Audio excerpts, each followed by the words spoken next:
What's up guys, Ivan Carranza here and welcome to Bass Tone Tuesday.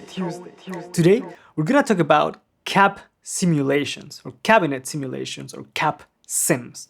And the idea for this video came because I read a post on talkbass.com about someone asking why would anyone use a cap simulation, because the only thing that they do is to muffle your sound. And that's why I decided to make this video, to show you how you can use a cap simulation, when and why. For the video, I recorded a couple of examples using a G&L LB100, which is a P-Bass, and I used my Mesa WD800 amp together with my Mesa Subway 115 cabinet. And from there, I took two signals. The DI out set to post EQ, but the EQ set flat. And then I mic'd up my cabinet using a Shure SM7B, and the amp was also set flat. So both signals were recorded at the same time.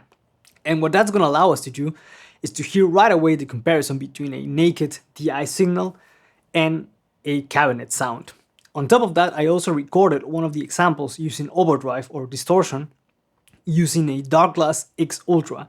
So that is also going to allow us to hear how distortion sounds like on a naked DI track and when it's run through a cabinet. Additionally, we're also going to go to my screen and check out some of the samples that I recorded and analyze them a bit more in depth and take a look at how all the sounds compare to each other. So let's take a look at that.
Okay guys, so now you're taking a look at my screen, and as you can see, here are the recordings that I showed you earlier.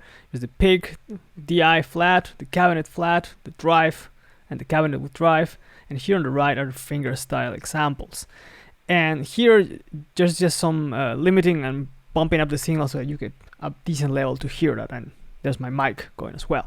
But let's compare the sound.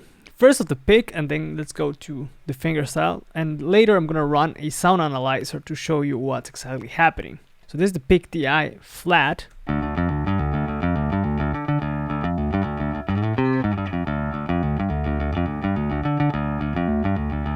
Cabinet.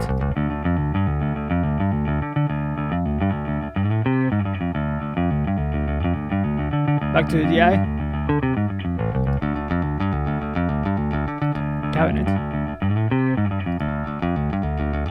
So right off the gate, there's a clear difference, right? The cabinet has a much more punchy low end, is much more focused, and it sounds a bit darker. So the DI has a much more, or has more treble extension, but the low end is not as tight, so there's not that much definition overall. The cabinet sound is much more focused, and this sounds even more pronounced when you use drive. So let's listen to that.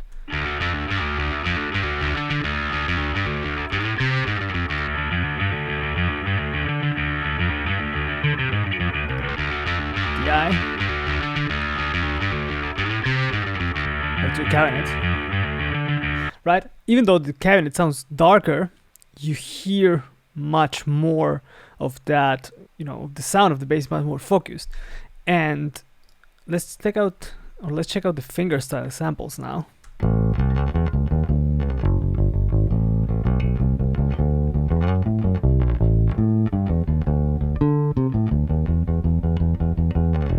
cabinet.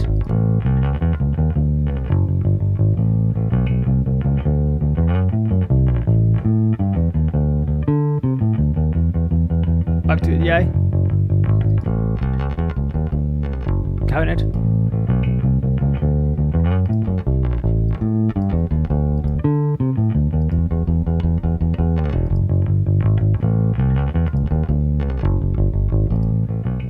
So as you can hear, there's a clear difference in the sound between the DI and the cabinet, especially when you pay attention to the amount of fret noise that you have. So let's go back to my screen and let's just compare a quick section and listen to this.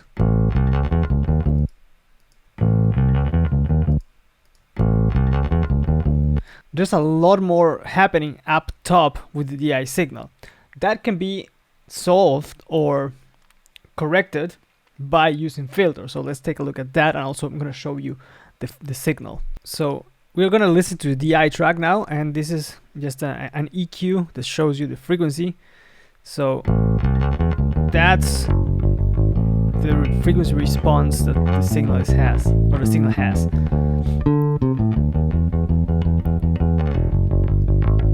Compared to the cabinet one,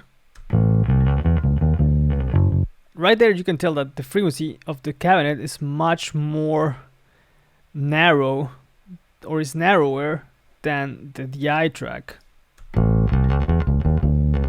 The DI track expands or covers more ground compared to the cabinet. Right, the cabinet is like barely reaching 5K, and the DI has some 10K material here happening, right? So what we can do is apply a low pass filter here and remove some of that. Like, I don't know, I want to put out 7K.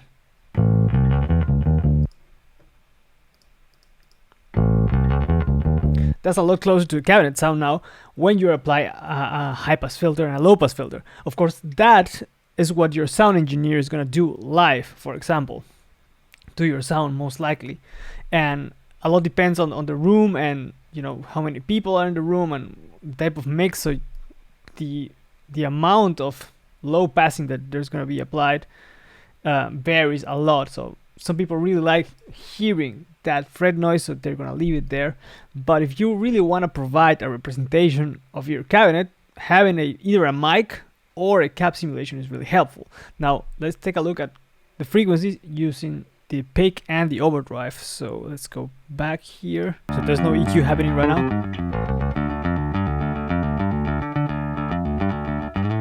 As you can tell here, there's also some reaching like 10K, but the main portion of the sound is like here, right? The DI. Now let's listen to the cabinet. It's a lot narrower.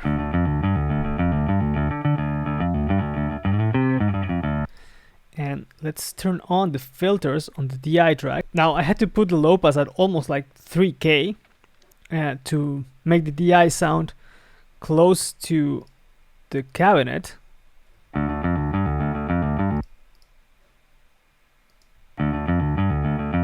It could be a bit higher maybe.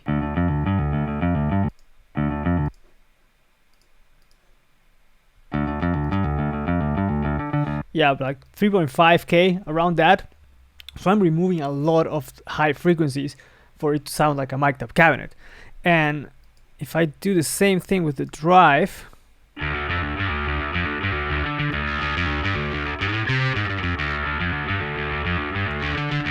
if I don't have that low pass filter, it sounds kind of fizzy,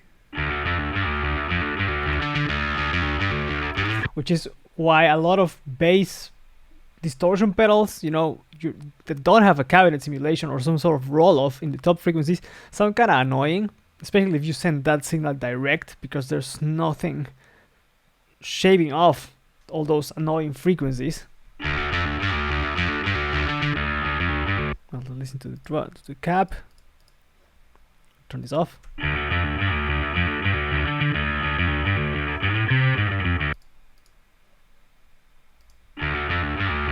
Definitely closer to the cabinet sound.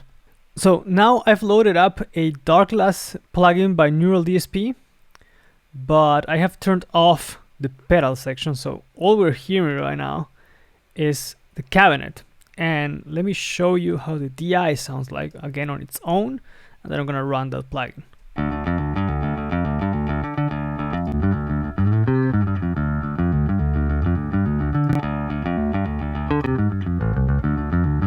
It shapes off a lot of those upper harsh frequencies. And let's check out the drive.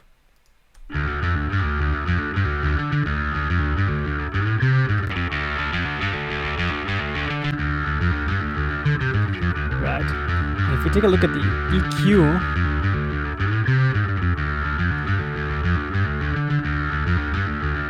I'm gonna turn off the dark glass.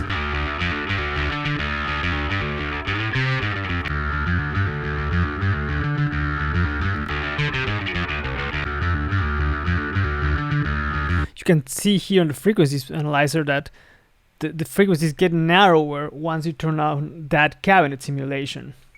As you could hear, even when putting filters to a DI track, it doesn't sound the same as when using a speaker simulation or when you use a real cabinet to record. So that's when, for example, a cab simulation is useful, because you're not gonna get the same sound as if you were in a room and using a mic and what you usually hear when you play bass out of a DI track. That doesn't mean though that a DI track is bad or inferior to a cabinet sound, because sometimes what's really cool is when you blend both signals to get more definition and also some more lows out of DI, and also some of that dirtiness and more gritty sound that you get out of a cabinet. I hope you guys found this helpful. Don't forget to subscribe and hit the notification bell to stay up to date with the content that's coming to the channel. As always, thank you guys for watching. Let me know what you think in the comments, and I'll catch you guys on the next one. Take care.